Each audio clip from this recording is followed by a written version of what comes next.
Bonjour tout le monde, aujourd'hui je vais vous parler du roman La bibliothèque de minuit de Matt Haig, dans lequel nous suivons Nora, une Britannique d'une trentaine d'années, qui est dépressive et qui va décider de se suicider malheureusement. Sauf que lorsqu'elle se réveille, elle se retrouve dans une sorte de bibliothèque sans fin, très étrange, dans laquelle se trouve Madame Helm, qui est son ancienne bibliothécaire quand elle était jeune, avec qui elle a partagé beaucoup de moments. Et cette dame lui explique qu'elle est entre la vie et la mort et qu'elle se trouve dans la bibliothèque où toutes ses potentielles vies dans plein d'univers parallèles se trouvent. Et elle lui demande si tu pouvais changer quelque chose, un choix que tu as fait dans ta vie précédente, qu'est-ce que tu changerais? Ce roman va traiter des regrets et de plein d'autres aspects qu'on va traiter juste après.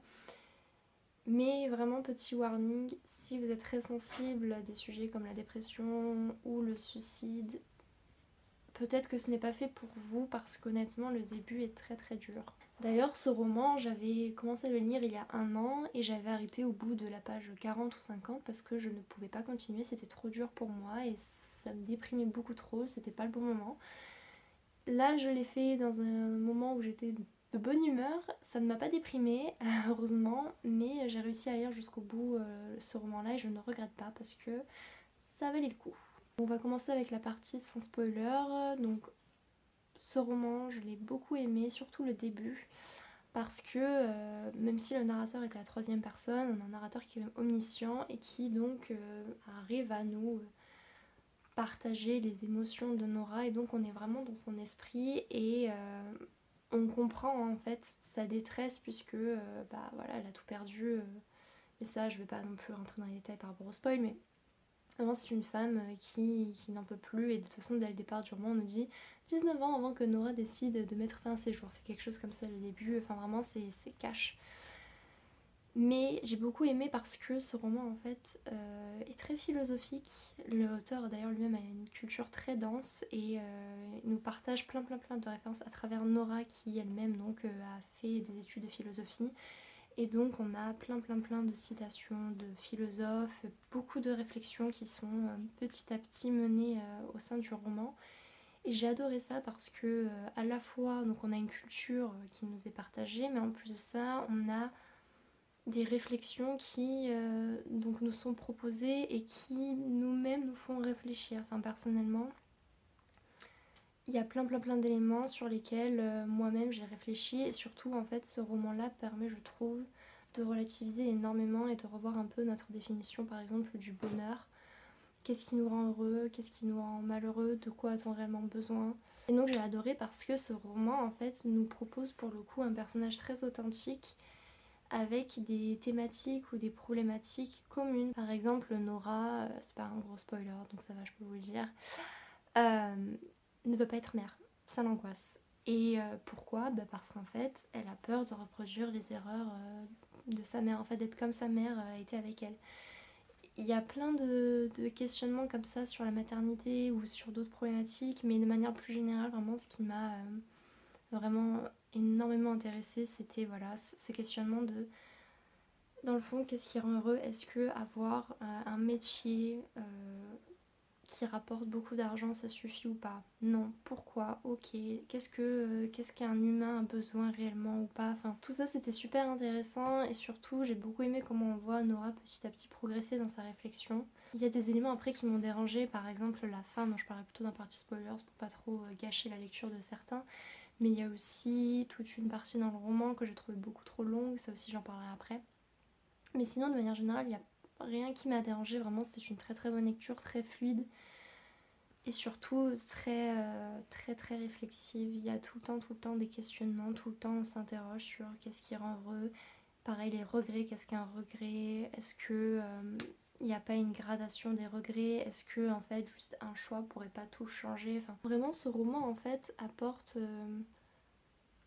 une vision un peu plus positive de la vie, je trouve. Et par exemple, dans notre contexte actuel, je trouve que c'est bien d'avoir ça parce que notamment avec la crise du Covid et plein de problèmes ou de tensions actuelles sur nos sociétés, je trouve que c'est pas mal d'avoir un roman comme ça qui permet un peu de replacer certaines choses dans son contexte et de dire ok, mais Maintenant, concentrons-nous sur notre bien-être.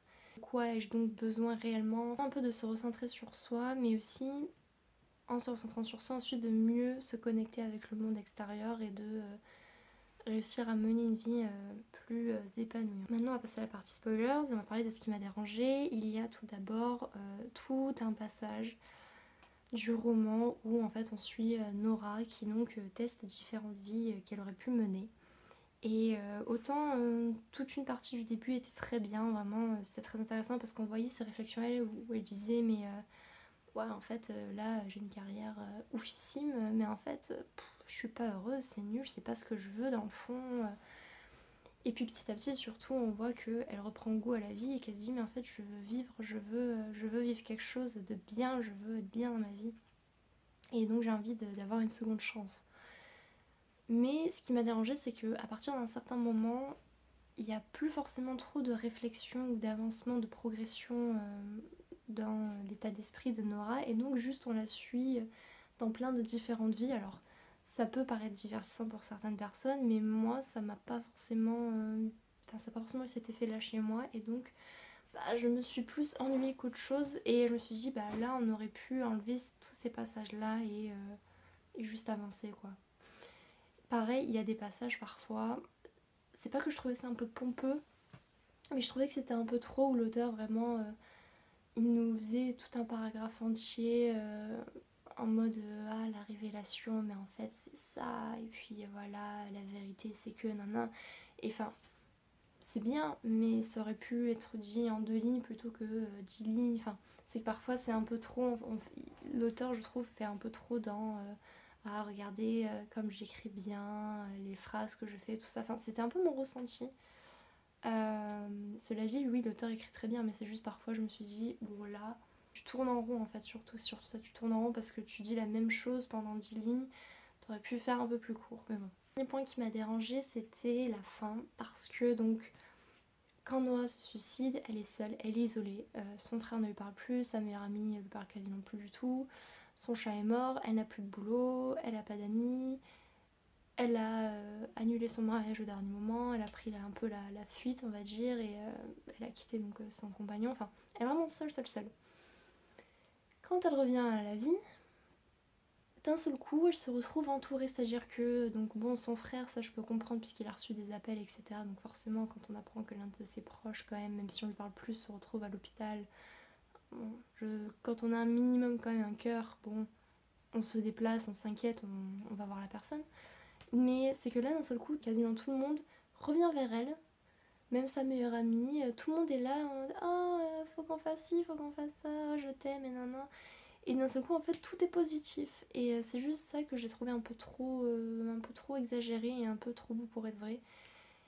Et je me dis par exemple, là pour le coup, peut-être développer un peu plus sur le moment où Nora revient à la vie, ça aurait pu être intéressant, par exemple en montrant peut-être juste les quelques mois qui suivent du coup quand elle quitte l'hôpital pour montrer ok donc comment maintenant après avoir vécu toutes ces expériences là, avoir beaucoup réfléchi et s'être rendu compte de ce dont elle avait besoin, comment elle parvient à faire de sa vie quelque chose de bien, quelque chose d'épanouissant.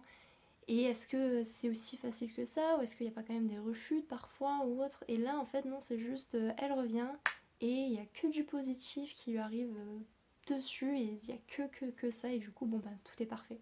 C'est pas que c'était décevant mais si je me suis dit après toutes ces réflexions là, tous ces moments où elle-même elle pensait que ah, ça c'est trop bien puis en fait bam en fait non, enfin on l'a vu vraiment galérer et on l'a vu beaucoup se remettre en question, réfléchir, avoir des révélations, se dire ok, enfin que là d'un seul coup tout soit juste parfait et que en fait limite pas qu'elle ait pas d'effort à faire pour rendre sa vie meilleure mais que en fait tout est facilité, en fait tout est facilité pour elle, tout d'un seul coup devient positif et facile alors que